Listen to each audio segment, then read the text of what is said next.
And we made a big song and dance about it being lap 25. At the moment, Jamie Whincup, the reason for Mark Dutton's stress is he's right on the cusp of not making that. It's probably more like 23 or 24 for him. So Mark, was that you calling me or was that Joey? Over. Stevie Johnson, he can transmit, but maybe he can't hear them. So it matters, because if he can make it to that 25th lap, he can fill her up and get her home. Now, we don't know how much fuel he conserved under the safety car. That's the bit that's tricky. And that's why at the moment I'm sort of saying, there's a bit of fog in these numbers.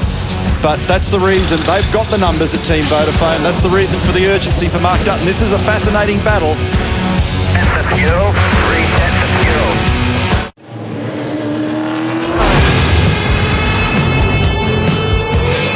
This is a critical time for our race leader, Jamie Whincup. If not for the next 3 or 4 guys behind him, because conservation may well be the key to success in this race.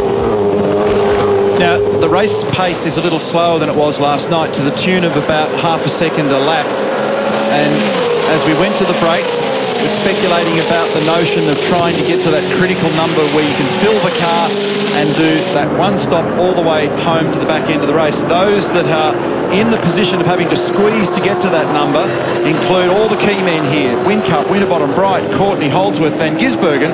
The team have played him back into the game by stopping him a series of times after the disaster in the first lap up at turn 3, filling him up, filling him up, filling him up. So he's 6th, but he's got door damage on the left side of the car, and it's flapping around a bit at the moment. But these guys are playing an interesting game at the moment. They're trying to race their cars, not wear the tyres out, and not burn fuel. Oh, big moment there for Winterbottom. A big moment. So that's a really tricky scenario. Now, they've got to get to lap 24, 25, no matter what. And, gee, if you're in the driver's seat out there, there's the door I spoke about. And I reckon that'll come under the attention of race control. It's opening up too much. We lost the Bathurst with that, Copper. Breaking my heart.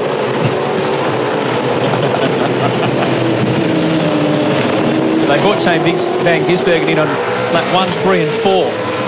So the strategy call was playing out well. I mean, he's top 6, but like you say, will more than likely be back in pit lane looking for some race tape soon. James Courtney is doing a really good job here in 4th position. Now, race director Tim Schenken has seen our images there of Shane Van Gisbergen's door, and he's asked V8 Supercar officials to have a look and monitor that situation. That's Scott Sinclair to Courtney. So here is Shane's car again. Just have a look at that passenger side front door. That's as a result of the damage at turn 3, lap 1. Shane was one of the victims. The team stopped him straight away at the end of that lap, put 2 rear tyres on the car. Then they stopped him on lap 3 and 4 to keep on topping the car up, to put him on the same strategy terms as those in front, but this door's a bit of a worry for him. Okay, so you've heard Neil talking about the fuel strategy going on. Let's try and show you at the Dick Smith Tech Centre in graphical terms what's going on here. Now, we're going to talk a lot this year about what we call the conventional fuel strategy. The guys are going to... Hang on, let me backtrack for a sec. First of all, fuel tank in these cars is 75 litres. Okay, that's full. Fuel consumption around this circuit is about 4.1 litres per lap. So that makes the fuel range for the cars 18 laps. Now, so what the guys do, conventional strategy, fill them up at the start. Okay, they'll run all the way down here. They could get to 16 laps, because remember, you've got 2 laps at the start, an out lap and a warm-up lap. So 16 laps, they come in, they fill them up again. Okay, that'll get them down here to lap 34. That's 18 more laps. Then a nice little 9-second fuel, a little fuel stop at the end just to get them home. So that's conventional. What we've seen happen here today with that safety car, everyone's done what we'll call the alternative fuel strategy. So Whincup and co have come in on around lap 4 or 5. So they've filled up, they've come down, they've filled up here at about lap 5. Filled up. Now, we reckon they're going to get to about lap 23 or 24.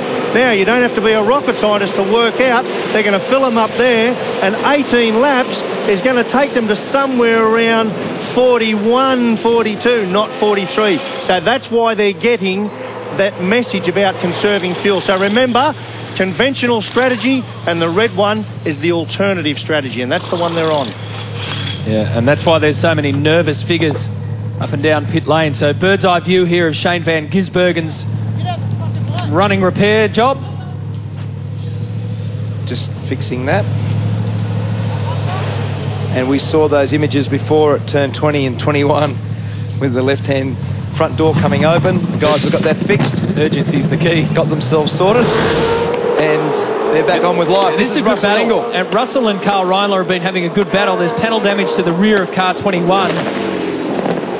Well, Lyko was doing a great explanation there of what the fuel strategy situation is normally and what it is now. Oh, Dave Reynolds ran wide. Reindler and Russell were having a good tussle. Now Russell finds himself having another one with Will Davison. Dave was one of the guys that got knocked around in that lap 1 trauma up at turn 3, so he's in recovery mode. So the really interesting bit that Mark Larkham was speculating on there is the bit that we don't know, and you need to see laptop data to see precisely where they're at with their fuel consumption, how much was saved in those safety car periods and how much is being saved now on the run in a dynamic sense. So we've said that the consumption is around about, and we're using litres where the teams tend to work in kilos. On board looking at Russell Ingall. It's about 4 to 4.1 litres a lap, and that is Will Davison up the inside of David Reynolds, and now Russell wants to have a bite of that as well. This will be interesting down here. This will be very interesting. Dave Reynolds is on the inside. Oh, and he did a good job because he could have served Ingall then. It was a bit too gentlemanly because he's let him drive around the outside of him at turn 1. But again, at this point of the race, there's a fair bit of racing to go. It was a good common sense way of approaching it. So they fire down this corkscrew across the curve at turn 5 and then into turn 6. Good exit. So Dave Reynolds has done a good job, but Russell Ingall is on the charge. He's 8th, and he will get Will Davison because Will Davison rear tyre. That's Will Davison up the inside of Dave. And there's Russell Ingall just getting a good run to lob up alongside the Stratco Commodore. And this is on board with Russell Ingall. He turns it in, and on his left, a little bump. You can just see that correction, that little bit of opposite lock that Russell Ingall had to apply. A little bump from Dave Reynolds. That's Craig Lowndes, who's dragging himself back up the field also. Who had to queue. So they brought him in on the back bumper of Jamie Whincup. They processed him. Remember all the congestion? Yep. And so Craig was hurt in that process. See, who else has brought himself into this picture is Alex Davison, who also stopped on lap 5, 2 rear tyres and fuel on that car. So the extra lap, stopping on 5, not 4, like a lot of the other people we're talking about, could become a big talking point in this. Alex at the moment is 10th. Thank you. Welcome. And Neil, I reckon you raise a very pertinent point, and I put that down to really good driver experience. You've got to look at the incident, look at the repairs that are happening to the track, and make an assessment. Can I stay out another lap, 2 or 3, and put my fuel in later than the other guys? Yes. So you're dead right. The guys that did that at the back end of that safety car, smart move. And this is silly. Carl Reindler's done a good job in this race. He's got himself up to 13th spot. But when all those pit stops were going on, he said you've got to fix this car properly. When you don't fix it properly, you come in for something like this. tell you what, he arrived into pit lane in a hurry as well. He hit the anchors as he crosses the line. So Jamie Whincup has the race lead. It's going to get very interesting as we get closer to this next pit window.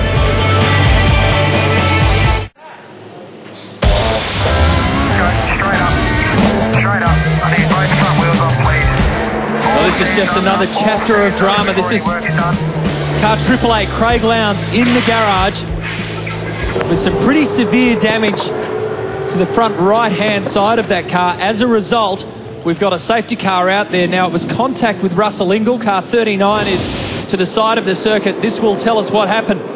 So Lowndes comes zeroing down here at turn 11 and smash. Gee, that's an unusual one for Craig. I mean, he had huge pace. It's like he missed his brake marker or something. He's come rocketing down the inside, and that's a big hit for Russell, who was having a good run. Now, and Lowndes was one of the guys that had stopped on lap 5, so in strategy terms, he wasn't looking to... He went in there with huge pace compared to... It's almost like he's had a jammed throttle or something. I mean, halfway down there, he just hit warp speed. Yeah, Well, he so passed 2 cars in the braking area, didn't he? he either had a failure, either throttle jam or a brake failure, or he just was blinded by another car and missed his braking reference. 6 to drop, 20 go. Some people are taking the opportunity, like James Courtney, who was in the group of 5 that we were talking about, to actually take fuel. So they're not going to play a gamble. But some of them are going to gamble for sure. Going down to 5. And if you haven't come in now, you are playing the gamble, aren't you? Yeah. Get ready. Go, go, go, go. This is a very big punt. Go. Very big risks applied to this strategy. Depends on how long the safety car is out for and when the restart commences, because at lap 21 there is no way you get home with a 75-litre fuel tank. So Courtney, a bold move, and this is how Lowndes is last. He's down the inside of Alex Davison, Dave Reynolds, and into the back. You know what? I reckon he's been under the back of Alex. He's dived out because he's been fixated on just pulling the move, and he just has missed the depth of where he's at in the corner. That's a really weird one, isn't it? That's a Very unusual. contact. If it's a mistake, very unusual. We don't know. We'll get on top of it. And if it was a mistake, I mean, I reckon he's picked it late because he knew that he was either going to T-bone Russell or go in there sideways. It looked to me as though he's flicked around that car to go in there sideways. Maybe try to soften the blow. Well, I think what happens a little bit, Matt, is as you get closer to the accident, you're pressing the brakes so hard that it just starts to lock the rears. And when these cars lock the rears, both wheels are hooked together with a spool diff. They've got no differential like a normal road car. So it's like pulling the handbrake on. Okay, guys, they're just pushing Craig Lowndes back out. They've replaced his steering arm. Right front steering arm was bent. I spoke to Jeremy Moore, his engineer, and Jeremy said no mechanical issues, so it was just driver related. But they're fueling him up. He'll be back out in the tick. He'll be very disappointed with himself, Larko, after a bad initial pit stop and the way that he was queued. Couldn't do anything about that, but he was also then not in a fuel consumption mode. He would have been good for speed later on, and a mistake has ultimately cost him very dearly. This is not normal Craig Lowndes form. Need to get all the points we can. The World Championship. Yeah, that was really weird. So the gamble for Jamie Whincup, and we've got the abacus flying here at the moment with the blue smoke coming off it, is just how long this safety car period is. That is the real question, and that, I mean, that's a gamble because you've got to sort of assess the incident. Still okay, you passed him, so just keep pushing on until you catch the train. Just to go back a sec, see how when Lowndes came out then and he's well in front of the safety car and off he goes. Winterbottom should have done Why that. didn't that happen earlier? And I feel like I might be a dummy and I've misinterpreted a rule, but he was in front of the safety car at the control line. I'm sure that will get debated later, or I've missed the mark. Something to ponder.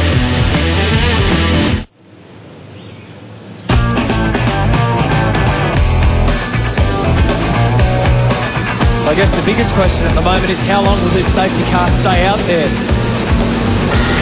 Because when it comes to conservation of fuel, that's what you're trying to do. You want it to stay out for quite a while. We're going to put a bit of diff oil in that one.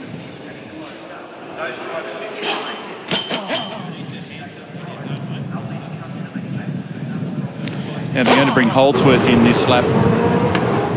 So there's another bunch of people coming in. This is weird. So they actually end up getting hurt, but are doing it late. Like they're trying to get to a window. They're trying to get to a window. And there'll be less penalty to do that now than there will be as a full race lap. No doubt. So it's still a pretty clever strategy. Richard Holway trying to get Lee Holdsworth in there. So as they come in, Jason Bright, Lee Holdsworth, Will Davison, Rick Kelly, and Greg Murphy all in the pit. There's Rick. Holding. Nice and relaxed, Mickey. Easy. Well, it works while they're still under the safety car because of the condensed field. But if it... Two, Phantom, down two. So... Get that well nut out. Yeah, Neil, to reinforce what we said earlier, I think this is quite clever because not only is the safety car travelling slow, it's a big lap, so you're nearly assured of your opportunity to catch it up again.